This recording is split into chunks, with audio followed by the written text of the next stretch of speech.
chers compatriotes, aujourd'hui la France... L'association Solidaridad. Le crime organisé. Chi come noi hanno sempre combattuto.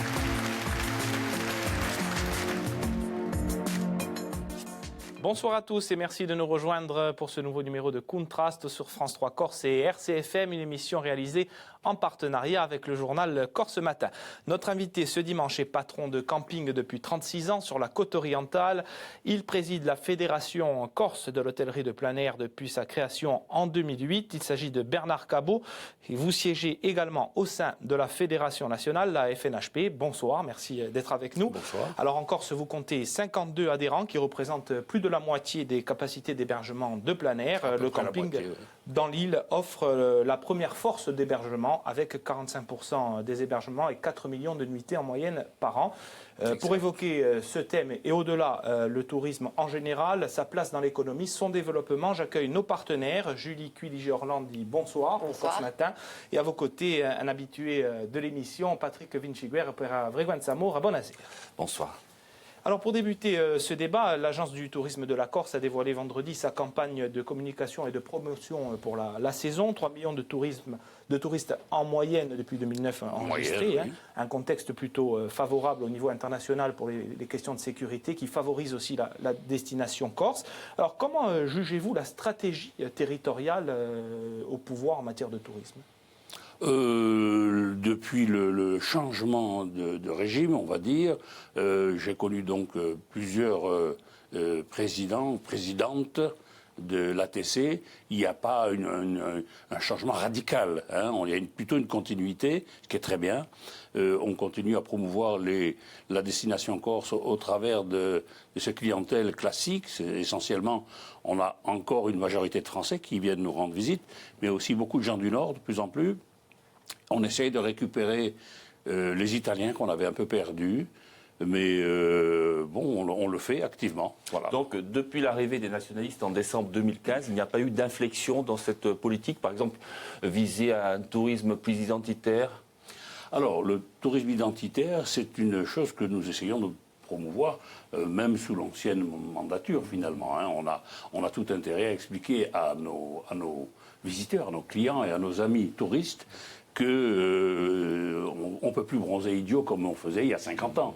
Il est quand même bon de savoir qu'on a des spécificités locales, ne serait-ce qu'en matière agroalimentaire. On a des vins exceptionnels, on a des fromages que vous ne trouvez nulle part ailleurs, on a une charcuterie exceptionnelle, même s'il ne faut pas leur donner du figadelle au mois d'août, évidemment, mais tout de même, on peut leur faire connaître, on peut leur dire ce que c'est. Mais justement, en tant qu'acteur de l'économie, est-ce que vous êtes souvent consulté par l'ATC notamment ? Oui, oui, ça absolument. Oui, donc ça... la stratégie repose aussi Absolument. sur les remontées des acteurs du terrain. Je veux dire, on travaille en symbiose, c'est indispensable.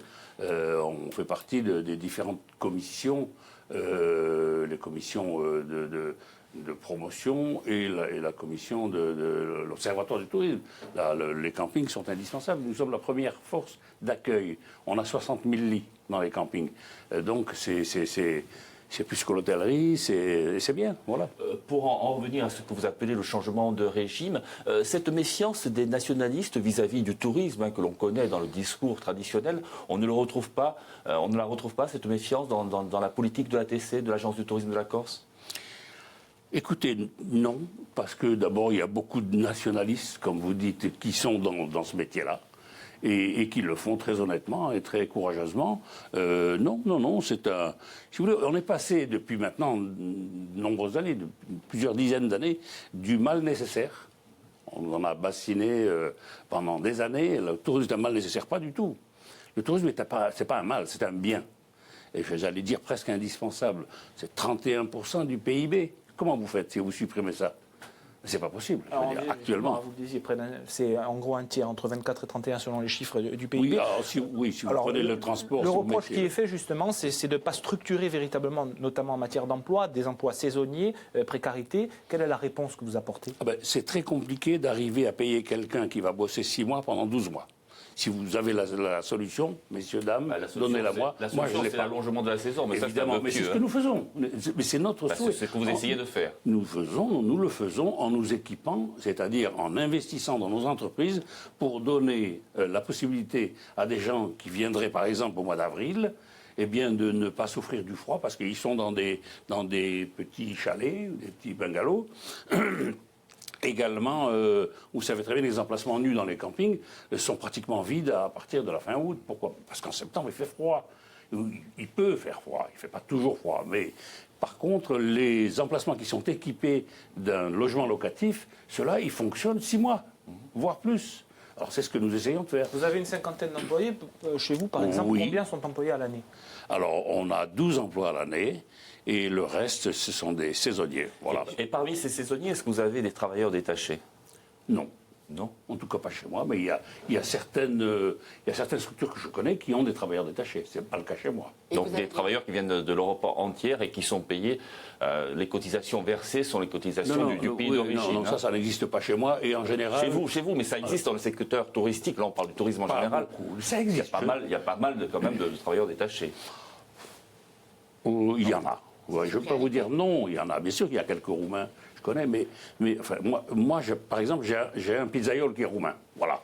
Mais il est pas roumain, mais travailleur détaché. non, mais voilà, c'est pas interdit. Mais je le paye, je le déclare en France, Ah, et je paye ses charges sociales en France, bien sûr. Il n'a pas le statut de travailleur détaché. Alors Bernard Cabot, Patrick de Vinciguer disait tout à l'heure, il faut allonger la saison. On le sait, ça fait des années qu'on le dit. oui. Bon, ça s'est un petit peu allongé puisque 73% de la fréquentation se fait entre mai maintenant et le mois de septembre. Tout à fait. Malgré tout, au-delà du camping qui a ses propres contraintes, on a compris. Comment pourrait-on y arriver? Pourquoi n'y arrive-t-on pas?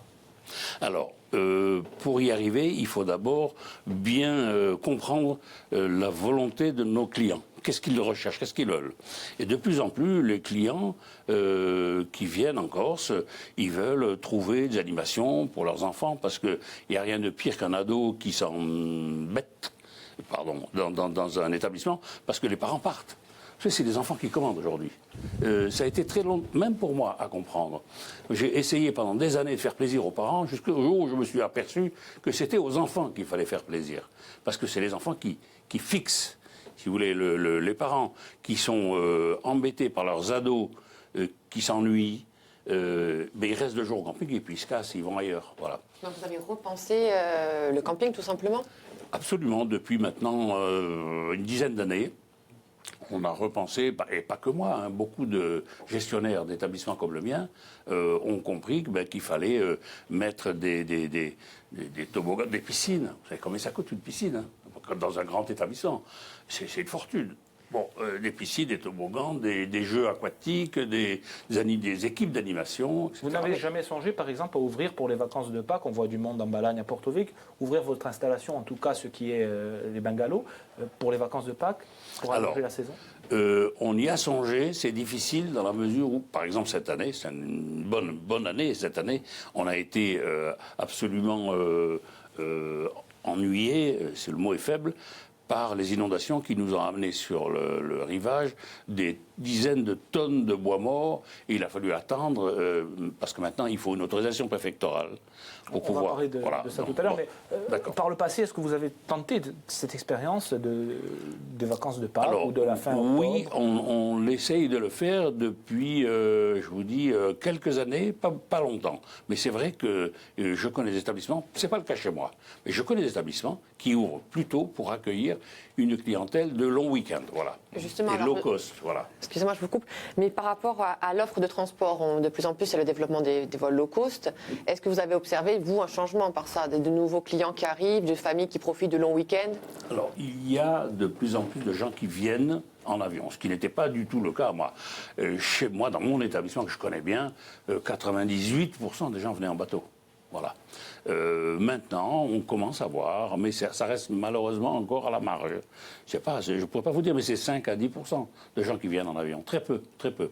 Et je le regrette. Pour parler du camping, hein, parce que Oui, le tourisme, en c'est général- beaucoup plus important. Hein. Non, mais c'est surtout que les gens qui viennent dans un camping, s'ils veulent faire du camping classique, hein, en placement nu, ben, il leur faut une tente. Comment vous la mettez dans l'avion, la tente? Même si c'est un igloo, ça prend de la place, c'est difficile. Pour Voilà. le tourisme en général, on est à 54% qui viennent par voie maritime. Exact. Justement, ce que disait Julie, c'est sur l'offre de transport en général. Quelle est votre vision sur cette offre? On a vu apparaître des low cost. On a vu apparaître aussi une nouvelle donne sur le maritime depuis quelques mois. Alors, on peut que se louer, que se féliciter de la bonne fin de la SNCM et de la fin surtout des conflits que ça a engendré. Maintenant, Corsica Line, elle va faire ses preuves, quoi. On ne peut pas aujourd'hui dire ce que ça va donner, mais je pense que c'est plutôt bien. Corsica Ferry nous a donné des chiffres récemment en disant que c'était bon pour eux. Ils pouvaient même maintenant faire des promos parce que ils avaient engrangé, voilà. Et puis les low cost, les compagnies maritimes, elles ouvrent sur différents secteurs européens et même français, des capitales régionales, qui nous étaient totalement fermés. Les gens de Saint-Étienne, il fallait qu'ils viennent à Marseille en train pour ensuite prendre le bateau. Maintenant, ils peuvent venir.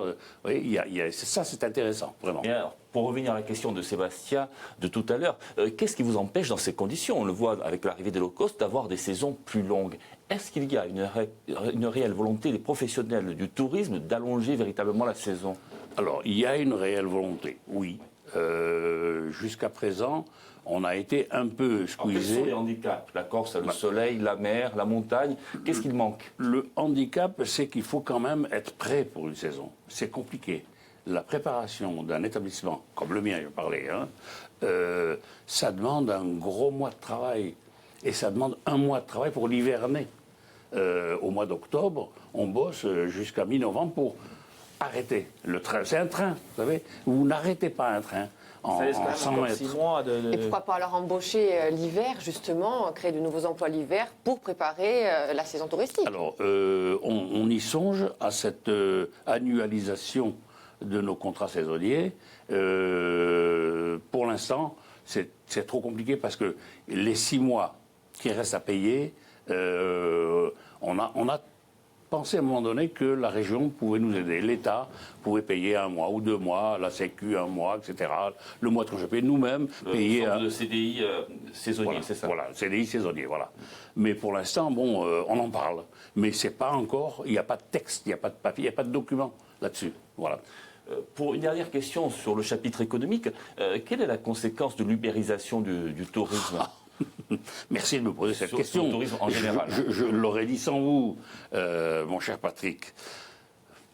Nous, on considère que c'est une catastrophe. Maintenant, ceux qui gagnent leur croûte avec Internet en louant leur villa, je ne peux pas non plus les condamner, mais il faudrait au moins qu'ils payent la TVA, qu'ils payent les impôts, qu'ils payent la taxe de séjour, qu'ils payent tout ce... et qu'ils soient astreints aux mêmes contraintes que nous.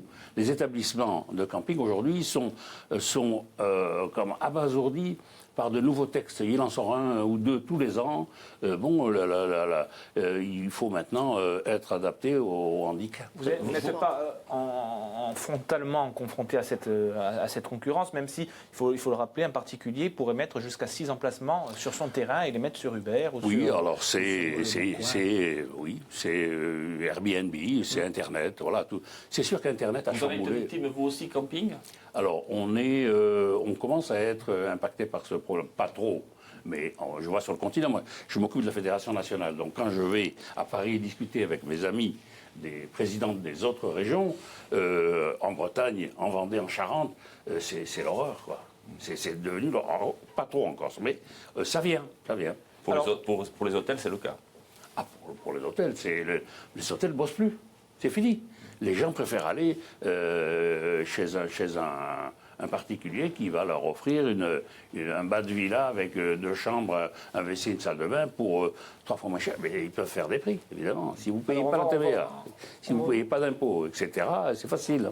Voilà. On va parler plus précisément du camping. On le disait, c'est la première offre en termes d'hébergement, 45% en Corse, qui a beaucoup évolué depuis 30 ans. Vous avez suivi cette évolution. Aujourd'hui, les clients attendent autre chose. On a toujours une idée du campeur assez caricaturale, je dirais, quand on voit ce qu'est le camping aujourd'hui. Si vous voulez, l'idée du camping, ça a été inventé plus ou moins avec les premiers congés payés en 1936. Bon, la guerre est arrivée par là. Ça a réellement commencé dans les années 50. Les gens partaient avec leurs dauphines, leurs 4 chevaux, ils allaient vers la mer, ils s'arrêtaient dans le premier champ venu, ils montaient leur traite, ils ne demandaient rien à personne. Bon, tout ça, après, ça s'est mis en ordre. C'est-à-dire que l'État a bien compris qu'on ne pouvait pas laisser s'installer des gens dans des champs de fraises ou de pommes de terre. Bon, donc on a dit non, un camping, c'est un espace dédié, c'est spécial, c'est comme, il faut un permis d'aménager pour ouvrir un camping, c'est le permis de construire du camping, etc. Donc mais tout le monde s'est mis en ordre de marche à partir des années 60. Voilà. Et, pardon, jusque dans les années 80, on continuait sur la lancée de 36, c'est-à-dire que les gens venaient avec leur tente ou leur caravane, ils ne demandaient pas grand-chose, ils aimaient la nature. Les campings, c'était pas sauvage, mais c'était pas bien organisé. Il y avait des arbres, il y avait la mer ou la rivière. Maintenant, ils veulent autre chose. Et il faut leur donner autre chose. Voilà, ça suffit plus. Voilà. Justement, je pense au classement. De plus en plus, on cherche des 4 étoiles, des bungalows avec un certain luxe. On voit ça sur le continent. Est-ce qu'on voit ça également en Corse? Oui, Vous parliez tout à l'heure de piscine, justement. Oui, alors ça n'est pas lié au classement. Si vous voulez, le classement en étoiles de 1 à 5, nouveau, puisque la refonte du classement a maintenant 4 ou 5 ans, 6 ans. Vous pouvez avoir une piscine dans un camping 1 étoile, ou vous pouvez avoir 5 piscines dans un camping 5 étoiles, mais ce n'est pas lié. Les gens demandent ça. Mais vous savez ce qu'ils demandent d'abord, avant la piscine? Le Wi-Fi. Le Wi-Fi, c'est maintenant indispensable. Le camping qui n'a pas de Wi-Fi, il n'a pas de clients. Voilà. Ça, c'est valable un peu pour tout. Mais est-ce que l'image du camping associé au tourisme de masse, au tourisme bas de gamme, disons-le, est-ce que cette image est révolue aujourd'hui? Mais pour moi, elle n'a jamais existé, Monsieur Vinciguerra. Je veux dire que j'ai toujours eu dans mon établissement des médecins. J'avais même, il y a une vingtaine d'années, pendant plusieurs années, un chirurgien qui avait une clinique à Milan. C'est pas des OS de chez Renault, hein, je m'excuse. Non, le camping attire, au contraire, des gens, on va parler des bobos, on va parler des gens qui aiment le retour à la nature. Vous savez, des gens vivent en ville. Et leur village, c'est le camping. Il y a une fidélité invraisemblable. Si vous saviez le nombre de gens, moi j'ai des clients qui viennent chez moi depuis 20 ans, depuis 30 ans. Mon plus ancien client, ça fait 30 ans qu'il vient tous les ans. Vous vous rendez compte? On connaît les enfants, les petits-enfants de nos clients d'il y a 30 ans. Ils viennent chez nous. C'est fou, quoi. Donc il y a 170 campings en Corse, hein, de plus de 25 emplacements, 230 au sens de la TC qui les compte tous. Exact. Et on a des unités sur la plaine orientale où on trouve l'été jusqu'à 2500 personnes en même temps sur un camping. Oui, je crois que le plus gros camping, ça reste toujours un camping très ancien d'ailleurs de Porto Vecchio, mais sur la côte orientale, pour la raison simple, il y a de la place. Vous ne pouvez pas à Porto faire un camping de 10 hectares, il n'y a pas la place. La mer tombe dans l'eau comme ça, la montagne tombe dans la mer, c'est difficile déjà de trouver 5000 m² à peu près plat pour faire quelque chose. En plaine orientale, en côte orientale... Pourquoi le camping n'est concevable qu'en bord de mer? Ah, pas du tout, j'ai jamais dit ça, surtout pas. Malheur. Vous l'avez laissé entendre là un peu. Non. Le camping, il peut très bien... les grands campings ne sont concevables que pratiquement sur la côte orientale, peut-être en Balagne aussi, mais là où il y a de l'espace, en tout cas. Vous ne pouvez pas, entre Sagone, Porto et Cargèse, trouver 10 hectares pour faire un grand camping. Vous ne pouvez pas. Aujourd'hui, vous ne pouvez pas. Et pourquoi alors ne pas développer quand même dans l'intérieur d'autres campings moins grands, mais intéressants pour ce retour à la nature, et ça permettrait peut-être d'allonger la saison, de la diversifier? Il y a des campings dans l'intérieur, des petits campings que je connais. Il n'y en a pas beaucoup. Non, il n'y en a pas beaucoup. On peut le regretter, mais le long de ma région, Pourtant, ce le long du manque, Tavignane, le long de la Restogne, le long du Tagnone, il y a des campings, bien sûr, allez les voir, oui, ça À va. Restoring, il y en a un, c'est tout. Voilà. En tout cas, le PADUC qui a été voté, le plan de développement de la Corse, ne laisse plus trop de zones où développer des campings en milieu littoral. Est-ce que vous le regrettez? Je ne veux pas dire que je le regrette parce que c'était quand même un document indispensable pour savoir un peu où on va. Par contre, c'est vrai qu'il gèle. En ayant établi un classement sur le linéaire côtier, par exemple, vous savez qu'il y a maintenant des plages A, B, C, D, enfin, et il y a, quand vous êtes classé sur espace naturel remarquable, c'est cuit pour toujours. Et comme le PADUC s'impose au règlement national d'urbanisme, eh bien, ça veut dire que la commune d'Allières, je connais bien, il y a 12 km de bord de mer. 12 km, c'est pas rien. Il y en a un qui est occupé. C'est là où il y a mon camping. Donc ça, c'est classé zones camping, on va dire. Mais les 11 autres, ben, c'est fini. Vous le regrettez? Mais c'est l'avenir de ma commune, monsieur. Moi, je suis d'Aléria. Et bien sûr que je regrette que le tourisme ne puisse plus jamais se développer à Aléria. Donc vous nous dites que le développement passe par l'occupation du littoral. Non, pas seulement, mais il passe aussi par le développement du littoral. En plus, sur la commune d'Aléria, ce n'est pas une commune de montagne, donc pour ce qui est de parler de chez moi, je dis le développement du commune, il passe forcément par le littoral. Maintenant, la famille de mon épouse est de Pianel, on pourrait faire un camping à Pianel, pourquoi pas? Il y a déjà des gîtes, on pourrait faire... Vous ne le faites pas pour l'instant. C'est pas un projet. Hein? Ce n'est pas un projet pour autant. C'est pas un projet parce que personne actuellement n'a fait le projet d'ouvrir un camping à Pianel. C'est déjà... Vous connaissez un peu les villages de montagne? Oui. C'est déjà difficile d'arriver à conserver les maisons qui tombent en ruine parce qu'il n'y a plus que 40 habitants l'hiver. Et donc, moi, je veux bien qu'on essaye. Non, mais ça correspondrait à la stratégie. Au-delà du Paduc, c'est donc la loi littorale carrément que vous remettez en cause. Non, je ne remets pas en cause la loi littorale. La loi littorale, elle a du bon. Il faut protéger le rivage. La bande des 100 mètres, je ne la remets pas en cause. On parle même maintenant de l'élargir à 300 mètres. Pourquoi pas? Si c'est bien compris et conçu, ne plus pouvoir construire sur une bande de 300 mètres. Et si on ne touche pas aux occupations actuelles? Oui, non. Mais ce qui est fait est fait. On ne peut pas avoir un effet rétroactif à une loi, d'accord? Mais je veux dire qu'on ne pourra plus jamais faire de camping à aller. C'est ça que je regrette, voilà. On parlera de votre soutien aux paillotes dans un instant, mais avant de conclure sur le camping, ce qu'on retient souvent du camping, c'est le camping sauvage, ses nuisances. Oui. Comment lutter contre ça? L'agence du tourisme vous a notamment consulté récemment sur ça. Quelle proposition? Une taxe? C'est un peu derrière nous. Hein. Le camping sauvage tel qu'on l'entendait quand j'ai créé mon entreprise, moi, il y a 35 ans, donc vous le disiez, il y avait énormément de gens qui campaient n'importe où. Bon. Ça a été résorbé très vite parce qu'il y a eu des aides qui ont transité par le Conseil général, des aides de l'État, pour aider à la création de campings. Il y a une centaine de campings qui sont créés en 3 ans. Bon, ce n'est pas les meilleurs, c'est des petits campings en montagne, justement. Mais certains existent toujours, ils sont toujours là.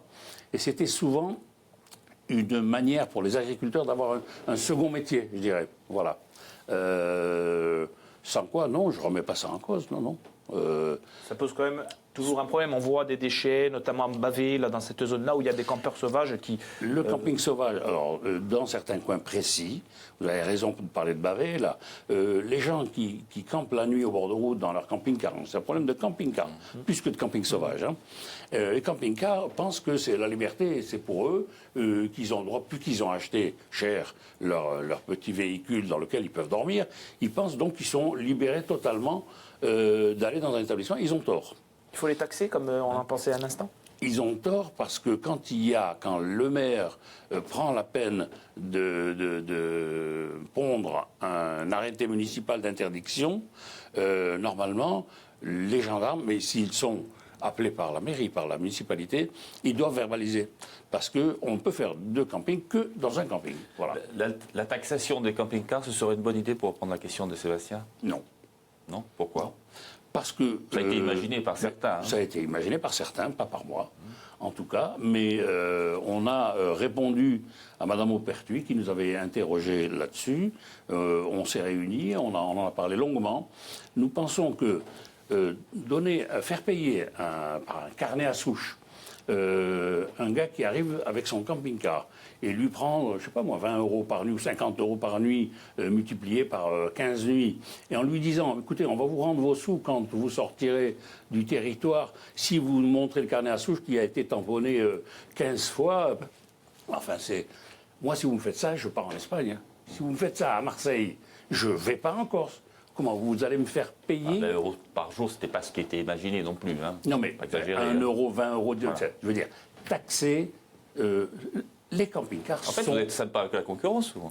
Non, les camping-cars sont nos amis. Mais alors c'est quoi la solution? Alors, s'ils sont nos amis, il faut... En quoi sont-ils vos amis? Alors, ce sont nos amis parce que, d'abord, il y a beaucoup de camping-cars dans mon camping. Ah, d'accord. Contrairement à ce que vous pourriez imaginer. Monsieur Michiguer, faites-vous vous-même du camping? Non. Ah, alors, j'encourage tous les journalistes à venir dans nos campings. Venez cet été, je vous invite. Je vous ferai interroger mes clients. Ce n'est pas moi que vous devez interroger finalement. Demandez à mes clients s'ils sont contents d'être chez moi. Ça, c'est intéressant. Et je vous montrerai des Hollandais, des Allemands, des Italiens, des Une autre Français. idée reçue aussi, et on conclut là-dessus, vous dites que vos clients ramènent, il y a un effet induit, ils dépensent ici, ils achètent des fromages, ils achètent des marchandises, ils repartent avec ça, alors qu'on pourrait croire qu'il y a peu de valeur ajoutée. Pendant très longtemps, l'image véhiculée, c'était que les touristes arrivaient, les Italiens surtout, avec le coffre plein de spaghettis, le Chianti, ils enlevaient même les tomates, le sel, le poivre. Bon, c'était un peu vrai à une époque. Je crois que ça ne l'est plus aujourd'hui. Et au contraire, je pense que de plus en plus, les touristes ramènent chez eux en partant des produits locaux. Et vous savez très bien que les agriculteurs, les malheureux, ils en ont absolument besoin, autant que nous. Et peut-être même plus, parce que qui achète le vin? Qui achète les fromages? Qui achète le miel? Qui achète les confitures? Des touristes, beaucoup. Pas que, mais beaucoup. Voilà. Et le camping, reste l'hébergement le plus abordable? Ah oui, de loin. De loin, c'est-à-dire c'est 20 à 25 euros l'emplacement nu, la nuitée pour 4 personnes. Quand le gars a sa tente ou sa caravane. Et quand c'est dans un logement locatif, un chalet, un mobil-home, on est en haute saison. Il y a différents prix, hein, mais en haute saison, c'est entre 500 et 1000 euros. La location pour la semaine, et pour 4 à 6 personnes. Divisez ça par là, vous allez voir, vous tombez à 30 euros par nuit et par personne. Alors, vous n'avez pas ça en hôtel, c'est pas possible. Patrick en Et parlait. les gens font à pardon. Les gens font à manger dans leur bungalow. Vous ne pouvez pas faire à manger dans une chambre d'hôtel. Et ils ne vont pas au restaurant. S'ils viennent au restaurant. Chez moi, en tout cas, ils y viennent. Il y a des tas de gens qui viennent pour 15 jours, je les vois 15 fois au restaurant. Ça dépend de ce qu'on leur propose. Vous savez, les femmes aujourd'hui, en vacances, elles ne veulent plus faire la tambouille. Hein. Il ne faut pas croire ça. Et quand c'est bon et pas trop cher... Il n'y a pas qu'en vacances. Mais Patrick, venez chez moi l'été. Vous allez voir, venez avec votre épouse, venez. Passez 2 jours dans un mobil-home chez moi. Et vous allez comprendre. Patrick, venez aussi, madame. Patrick en parlait tout à l'heure, le 13 avril dernier, vous avez apporté votre soutien aux gérants et propriétaires de Payotte, qui étaient eux-mêmes portés par l'industrie hôtelière devant la préfecture de Bastia. Leurs établissements sont menacés de démolition parce qu'ils ne sont pas conformes à la loi. Pourquoi ce soutien? Vous souhaitez qu'il soit régularisé sur le long terme ou juste à sursis? C'est un problème compliqué, évidemment. Hein. Nous avons admis qu'il fallait être solidaire de nos voisins, finalement, paillotiers, propriétaires d'établissements sur la plage. Alors, c'est clair que parmi nos adhérents, ceux qui ont des campings, il n'y a pas de paillotiers. Nous sommes sur des terrains. Même quand on est au bord de la mer, chez moi, ma propriété s'arrête net où le domaine public maritime a été délimité, piqueté. En plus, c'est un terrain chez moi, c'est un terrain que je loue, c'est même pas chez moi, si vous voulez. Mais bon, voilà. Et je ne mets pas sur le domaine public maritime de parasol, je ne mets pas de bar, je ne mets pas de location de voilier, rien. Voilà. Maintenant, c'est quand même nécessaire parce que les plages, si vous allez un dimanche avec vos enfants et votre femme et que le gamin veut une glace ou que vous voulez aller aux toilettes, vous allez où? Ben, vous allez dans le maquis. Et le gosse, vous lui dites non, si vous n'avez pas amené la glacière... Il y a une loi, on la respecte ou pas. Oui. D'autant plus que ces paillotes sont de moins en moins en paille et de plus en plus structurées en béton. Alors ça, je peux vous expliquer pourquoi. Allez-y. Ah, bon. Les paillotes étaient en bois. Et puis, l'inspection sanitaire, la DGCCRF, est venue par-dessus, il y a 10 ans, 15 ans, 20 ans, dire « Attendez, monsieur, vous ne pouvez plus faire la cuisine dans un truc comme ça. Les toilettes, il faut des carrelats, il faut des carreaux. » Et donc, les gens... Une autorisation n'est délivrée qu'à une paillote, c'est-à-dire quelqu'un qui ne fait pas de restauration, une paillote. Hein, c'est juste le... Non, l'AOT... Selon les AOT. Non, l'AOT est délivrée à une personne qui a un commerce. Et ce commerce, il peut être un commerce de bar, de bar-restaurant, glacier, voire même d'animation le soir. Vous pouvez avoir et vous avez des groupes de chanteurs qui viennent dans des paillotes l'été, mais pourquoi pas? Moi, ça ne me dérange pas. Ce serait pour répondre à des normes, en fait, que les paillotes auraient changé de... C'est surtout pour l'occupation du domaine public maritime que ça se complique. Si vous voulez, on s'est battu l'an dernier et encore cette année, on va aller à Cannes. On a fait une grande fédération nationale des plagistes. Ils appellent ça des plagistes là-bas, hein, pas des paillotiers. À Cannes, il n'y a pas de paillotes. Mais il y a des gens qui ont des établissements en dur, qui ont, pour certains, 60 ans, 80 ans. Et comment voulez-vous qu'ils cassent? C'est pas possible. Mais comment expliquer pourquoi ne respecterait-il pas la loi? Il y a une loi, Bernard Cabot, pourquoi on ne la respecte pas? On est sur la bande des 100 mètres, on est sur le domaine public. Quelles que soient les raisons, effectivement, il vaut mieux avoir une paillote pour aller boire un verre ou pour aller aux toilettes si besoin quand on est à la plage. Mais la loi ne l'autorise pas. Mais c'est que enfin, en tout cas, sur une durée, l'autorise, mais sur une durée limitée. Voilà. Et oblige au démontage. Et oblige au démontage. Si vous voulez, nous sommes allés, nous avons rencontré le préfet, tout nouvel arrivé, on en a discuté. C'est vrai qu'ils ont brandi un gros bâton avec des lettres recommandées effrayantes en disant, voilà, le 15 avril, Ça fait plusieurs années, quand même. il faut que vous déménagez, il faut partir. Bon, nous, on s'est battu pour que ces gens-là puissent avoir, encore une fois, une AOT. Dérogation? Non, une AOT, pas une dérogation, une autorisation temporaire d'ouverture, AOT. Alors, Et même si ça doit être la dernière, nous, ce que nous espérons, c'est que, si vous savez, vous ne connaissez pas la politique du tourisme. Actuellement, l'État, ce qu'il voudrait, écoutez bien ça, c'est que les maires prennent la concession des plages. Et comme ça, ils se démerdent, pardon, ils se débrouillent. Voilà. alors Bernard Cabot, Oui, et le préfet voudrait s'en laver les mains et on va laisser évoquer un autre thème qui vous tient à cœur, Oui. c'est celui de l'érosion. Hein. Vous êtes Ah oui, particulièrement ah oui. touché sur la côte Oula. orientale, vous avez mené un combat. Les plages disparaissent et il est très difficile de trouver des solutions. Vous avez mis des sacs, notamment dans certaines zones, et ça ne marche pas. Avec autorisation, si ça marche. Si, non, je ne peux pas dire que ça ne marche pas. Enfin, le résultat, Et- quand on voit certaines plages, elles disparaissent Il y a toujours, des hein. sacs qui marchent, il y a des sacs qui ne marchent pas. Il y a des sacs qui marchent à certains endroits et pas à d'autres, etc. Mais je vous expliquerai. Alors, Mais, parlant d'érosion, quelle est la cause de cette érosion? Est-ce que la présence, non, mais est-ce que la présence de construction sur la plage, sur le littoral, n'est pas justement une des causes? Mais vous, Pour revenir à la discussion précédente. mais vous vous trompez totalement, monsieur Vinci. Je suis désolé de vous dire ça. Alors, Décidément, aujourd'hui, je n'ai pas de chance avec vous. On a c'est quand pas même mis en votre jour. cause souvent le nettoyage des plages et l'aménagement des plages. Alors, chez nous, parce que l'érosion, L'homme n'y est c'est pour rien. pas- L'homme non. n'y est pour rien. non, Directement, non. c'est pas du tout ce que je dis. Au contraire, l'homme y est pour beaucoup. Parce que l'homme a fait des conneries, quelque part. Et souvent, il a fait des conneries, hein, je m'excuse, je ne sais pas dire ça autrement, avec l'aval des autorités. C'est-à-dire que, actuellement, les fleuves, qui sont les autoroutes du sable, le sable, c'est l'érosion éolienne du Monte-Cinto, d'Irotonde. Hein. Bon, c'est amené par le fleuve. Le fleuve, vous lui faites des misères. Vous faites des barrages, vous faites des exploitations de gravières. Vous faites, bon.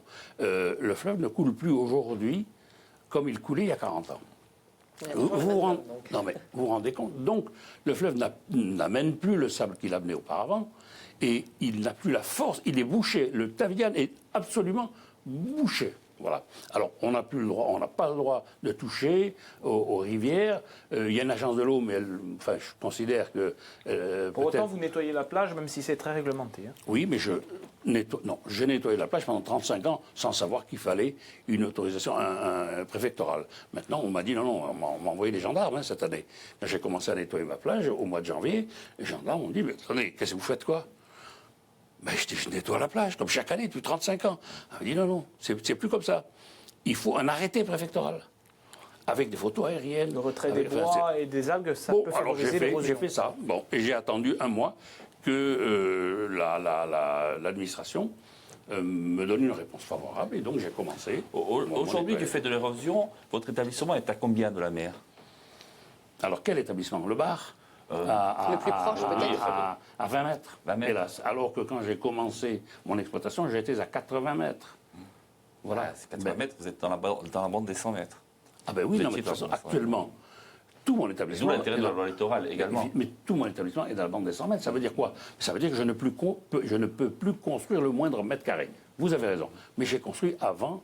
La loi littorale, c'est 86. J'ai construit avant. Alors, une question avant de conclure et de passer à l'autre partie. Sur les zones inondables aussi, ces campings de la plaine orientale sont souvent inondés. Oui. On sait que les épisodes sont de plus en plus récurrents.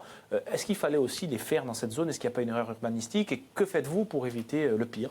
Alors, d'abord, l'État a mis en place des PPRI, plans de prévention des risques d'inondation, qui sont suivis et qui nous imposent certaines contraintes que nous suivons. On s'est tous abonnés à des contrats météo pour savoir quand il va y avoir des inondations, parce qu'on peut les prévoir tout de même. Qu'est-ce qu'on fait? On essaie de respecter les zones d'aléa fort où on ne met pas de bungalow. Il y a eu une erreur quand même au niveau de la réalisation urbanistique? Pas vraiment, parce que, vous savez, vous connaissez la formation des étangs.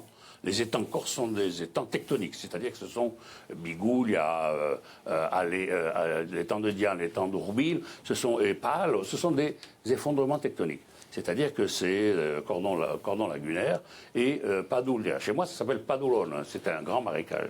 Si je ne protège pas la dune littorale pour éviter que la mer traverse et retourne dans le marais, dans quelques années, il y aura de l'eau de mer derrière.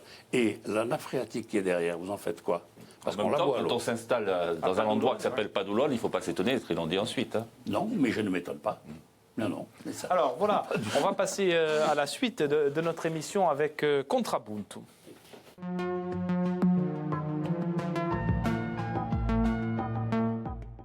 Face à vous, on accueille Jean-Pierre Battestini, qui est le secrétaire général de la CGT de la Haute-Corse. Alors, Jean-Pierre Battestini, bonsoir, merci d'être avec nous. Bonsoir. Vous avez 10 minutes pour poser vos questions à notre invité, allez, Bernard Cabot. On y va. Oui, monsieur Cabot, écoutez-moi, j'ai fait du camping. Oui, Patrick Vichiwer, qui a été, lui, en fait, mon vrai contradicteur jusqu'à présent, il n'en a jamais fait. C'est vrai que, je suis votre contradicteur, mais plus d'une manière générale sur la question du tourisme et des conséquences en matière environnementale pour la Corse et au niveau social, surtout. D'ailleurs, moi, je l'accepte totalement, évidemment. je me réjouirais d'ailleurs que les campings en Corse accueillent beaucoup plus de vacanciers et de salariés, parce que la CGT a été à l'origine aussi de l'émancipation des travailleurs pour la culture et pour le tourisme, pour le droit aux vacances, sachant qu'aujourd'hui, malheureusement, près d'un travailleur sur deux ne part pas en vacances. Et c'est bien là aussi une question importante à traiter avec la crise, avec le chômage. Et en même temps, lorsqu'on voit aussi que la société low cost prend de plus en plus le dessus, vous l'avez évoqué, vous vous en félicitez un petit peu, moi je le dénonce au niveau des transports, parce qu'on voit que c'est vrai qu'il y a les low cost au niveau de l'aérien, avec les plans sociaux à Air France, des low cost dans le maritime avec des plans sociaux à la SNCM, et je ne voudrais pas que toute la Corse aujourd'hui se résume à une société low cost. Parce que sinon, avec quel salaire on pourrait prendre nos vacances? Donc moi, ce que je souhaiterais aussi, que le tourisme, parce qu'on le voit, on est en début de saison, et maintenant, depuis plusieurs années, malgré la saison, le chômage ne baisse pas. Alors qu'on pourrait penser que le chômage, la saison touristique qui accueille plusieurs millions de personnes en Corse permettrait au moins de faire reculer le chômage, ce qui n'est plus le cas. Donc il faut sortir de cette situation parce qu'on voit des abus. On le voit des jeunes Tchèques qui viennent en stage linguistique pour 300 € par mois, travailler 12 heures dans les restaurants. On a vu beaucoup de maltraitance, d'heures supplémentaires non payées, etc. Donc la question qu'il faut voir ensemble, moi je suis là pour trouver des solutions, je ne suis pas pour détruire le tourisme en Corse, au contraire, mais il faut qu'il soit un peu d'intérêt général, disons, que ça profite aux patrons, mais que ça profite aussi aux chômeurs et puis à la Corse en général. Donc une proposition qu'on pourrait faire, par exemple, c'est travailler ensemble pour que justement les aides sociales qui sont données, comme CICE, etc., puissent être accordées davantage aux entreprises qui font des contrats contrepartie sociale, en allongeant la saison, en créant un CDI, je ne dis pas un CDI saisonnier, mais un CDI pour les saisonniers, comme un CDI normal, que par exemple, le contrat saisonnier se termine quand on donne la prime de précarité au contrat saisonnier, un accès au logement digne pour tous les saisonniers qui travaillent, et voilà, toutes ces questions-là, je pense qu'on peut y travailler ensemble. Mais, Monsieur Battistine, tout ce que vous dites, je le prends pour moi. Tout ce que vous venez de dire, à la virgule près, je le prends pour moi. Venez chez moi, Monsieur Battistine. Je Si vous avez invité M. Spitzigler, vous verrez dans quel logement sont mes employés. Mais vous convenez que ce n'est pas la généralité. On a des cas, nous, l'été, vous savez, à nos permanences syndicales, on reçoit des saisonniers perdus, à qui on retire les papiers, des pas gros payés, etc. Les petits campings, c'est un peu différent. D'abord parce qu'on n'a pas un accès plus facile.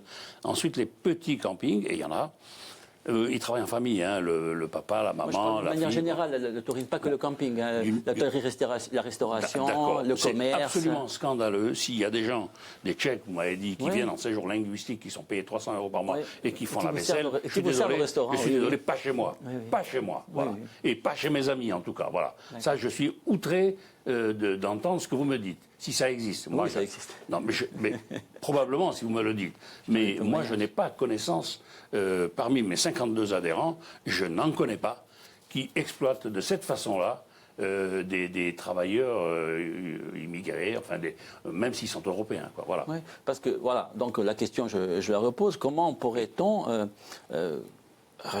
encourager des patrons de tourisme vertueux, il doit sûrement y en avoir, avec déjà, moi je pense qu'il faudrait obligatoirement afficher le nom des salariés dans des entreprises touristiques, y compris avec leurs horaires de travail, parce qu'on sait qu'il y a beaucoup c'est fait ça, c'est obligatoire.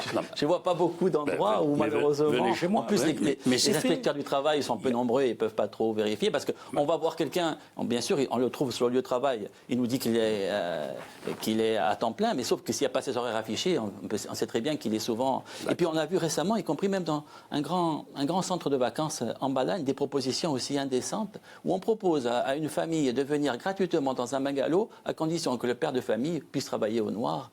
Je veux dire, c'est des choses...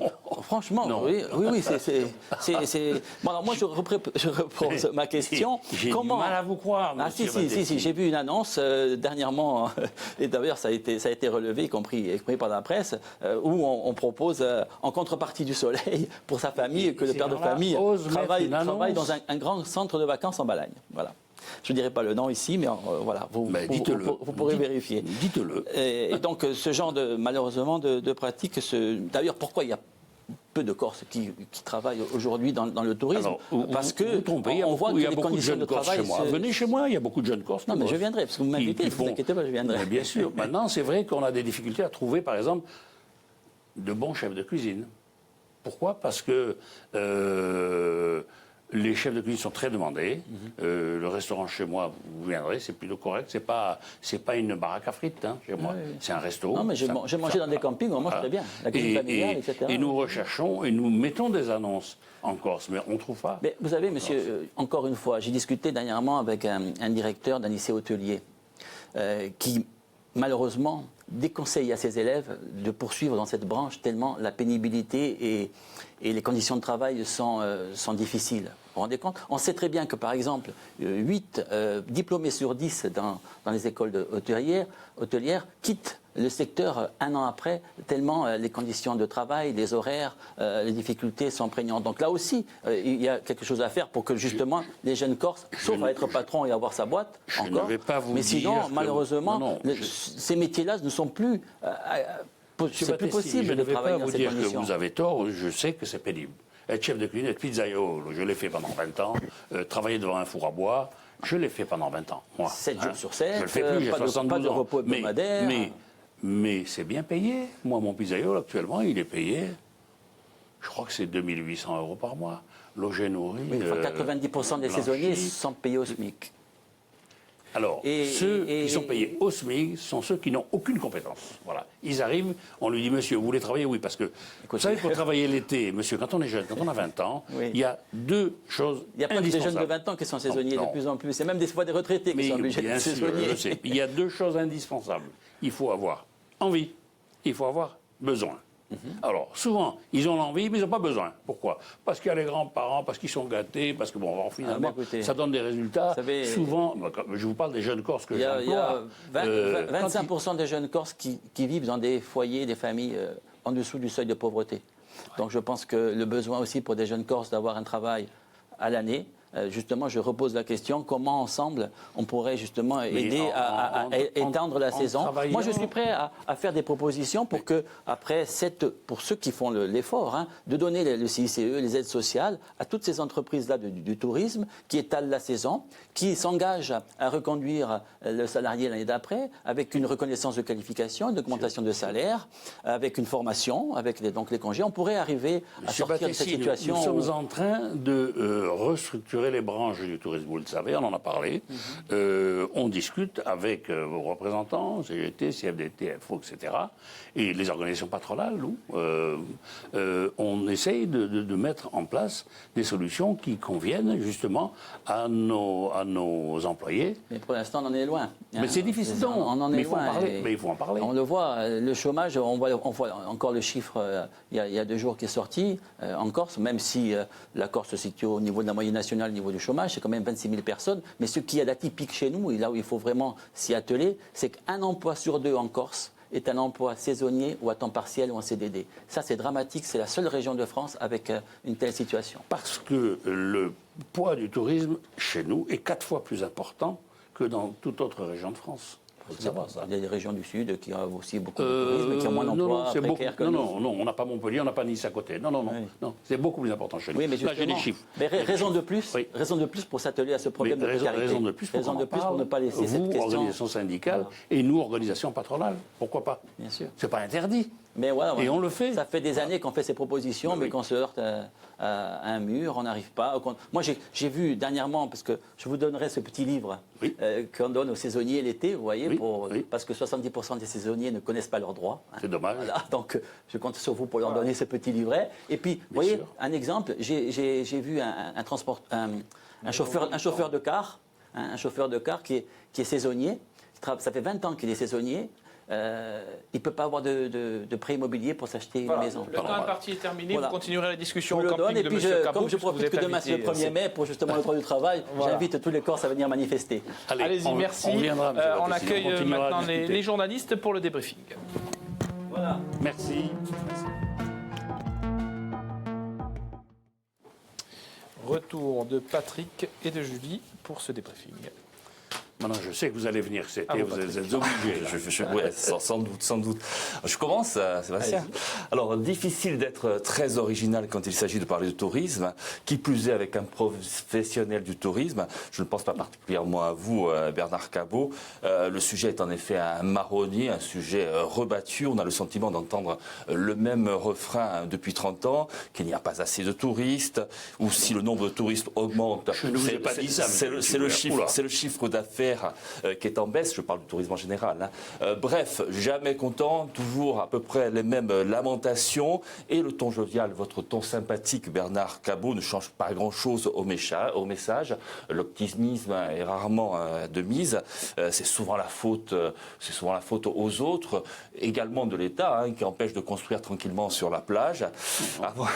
Avant, les professionnels du tourisme fustigeaient les transports, trop de grèves dans le maritime, pas assez d'avions, trop cher. Trop cher. Ouais, d'accord. Trop cher. Aujourd'hui, la nouvelle cible, c'est Internet, l'ubérisation, le développement des hébergements entre particuliers, avec la naissance de plateformes, vous l'avez dit, comme Airbnb, une concurrence que vous jugez déloyale. C'est fort possible, c'est très possible, mais cela dit, on ne reviendra pas à l'âge du Minitel. Alors, comment réagir, comment s'adapter, quelles solutions? Bernard Cabot, c'est sur ce terrain-là qu'on vous attend aussi, et on vous a peu entendu au niveau des propositions lors de cette émission. Alors, on va Eh écouter bien, Julie Cuige et puis vous répondrez par la suite. Oui, également. On a beaucoup parlé, donc on a parlé de l'économie, de développement. On sait que le profil des campeurs a évolué, que leurs attentes aussi. Mais finalement, qu'il s'agisse d'emploi, de la problématique du camping sauvage, de la question de la protection du littoral, finalement, vous avez toujours eu le réflexe, tout au cours de cette émission, de remonter l'histoire, d'avancer des arguments, de nombreuses explications, mais vous ne répondez pas vraiment toujours aux questions. Vous vous cachez un peu derrière votre expérience. Et finalement, on a l'impression des fois que les solutions collectives, elles n'existent pas. Je pense notamment quand on parlait de développement du tourisme dans l'intérieur, vous êtes resté très vague. Pour le camping sauvage et pour la taxation, là aussi, vous dites accueillir les camping-cars, mais de propositions, vous n'en faites pas vraiment plus que ça. Et ensuite, vous avez beaucoup mentionné que l'image du camping, finalement, l'image était erronée. Le camping était mal connu. Vous nous avez d'ailleurs invité à plusieurs reprises à venir le découvrir. Mais finalement, est-ce que ce n'est pas aussi la mission de la fédération de faire évoluer cette image, de montrer que les campeurs, finalement, c'est un tourisme qui peut profiter à l'économie locale, qu'ils participent, vous parlez des agriculteurs notamment, donc qu'il y a des bouchers, qu'il y a une économie qui fonctionne bien sur ce secteur. Et enfin, peut-être, moi, la question que je me pose aussi, c'est toujours sur le littoral, sur l'érosion. Vous avez parlé de solutions ponctuelles, des sacs, vous avez des expériences avec les sacs qu'on a testés. Vous avez parlé, vous avez semblé dire que l'homme n'y est pas vraiment pour grand-chose, mais quand même, on le sait très bien que la main de l'homme a modifié l'état des choses, l'état de la nature. Ce qui manque aujourd'hui, finalement, c'est une règle pour tous. Oui. Alors, les nettoyages des plages, voilà. On écoute la réponse de Bernard Cabot sur ce... Je commence par la fin. Vous avez 2 minutes, allez-y. La main de l'homme, bien sûr. Quand le camping, quand EDF a eu l'autorisation il y a 40 ans, un peu plus de 40 ans, une autorisation préfectorale pour faire un barrage à la Sega, pour enlever de l'eau du Tavignane et la jeter dans le Golo, parce que c'est ça qui se passe. Chère madame, aujourd'hui, vous allez en prison si vous faites ça, vous savez ça? C'est absolument interdit. Mais EDF le fait. Et alors? Vous avez une réponse? Non, moi j'en ai pas, et le préfet non plus. Bon, ensuite, à Djunkadj, on a fait un barrage qui est une catastrophe. C'est un barrage, bon, pardon, oui, je vais essayer d'aller vite, pardon. Monsieur François Hollande, président de la République, l'an dernier, a demandé, ben oui, il est plus pour longtemps, il a demandé à ce que la France redevienne le premier pays d'Europe au niveau de la quantité de touristes accueillis. Nous étions à 90 millions. Et nous avons été dépassés, depuis 2 ans, nous sommes dépassés par l'Espagne, qui en accueille 95. Et François Hollande nous disait, il disait à mon président Guillaume Ferraud, il faudrait que la France arrive enfin à 100 millions et qu'on soit le premier pays européen. Bon, on n'en prend pas le chemin, parce qu'effectivement, on a beaucoup de contraintes. Voilà. Ensuite, l'image de marque erronée, oui, mais elle est erronée surtout chez les Corses, qui ne viennent pas, n'est-ce pas, monsieur Michel, qui ne connaissent pas le camping. Venez chez nous, venez. C'est la fin de l'émission. Merci d'avoir répondu à toutes ces questions. Et puis Patrick viendra vous rendre visite. On viendra volontiers. Merci à tous d'avoir suivi ce contraste. Au revoir sur notre site internet et celui de Fréquence Amour de Corse Matin. Le 14 mai, le retour de Jean Vitus Albertini pour Contraste. Pas de contraste la semaine prochaine pour cause d'élection présidentielle. Vous pourrez suivre la soirée électorale sur notre chaîne. Buonasera a tutti.